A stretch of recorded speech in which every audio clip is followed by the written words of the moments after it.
What are they? Oh, sorry. Hidden spinach crepes. Define hidden. It's hidden because you cannot taste the spinach at all, but you've got all the goodness. God, that's really good. Let's get cooking.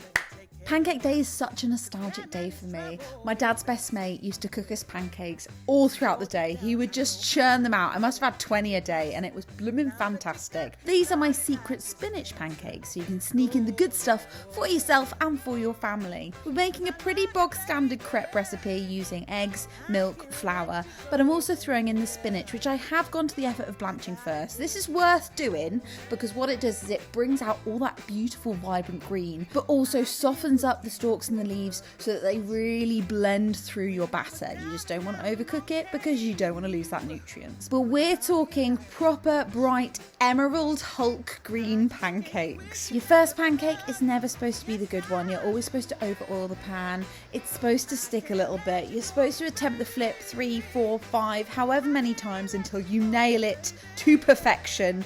But that's all right because the first one's always up for grabs for the chef, so I like to dunk it straight into the sugar bowl. They're soft, they're rich, and they're deserving of your favourite topping, which for me is quite simply the classic lemon and sugar.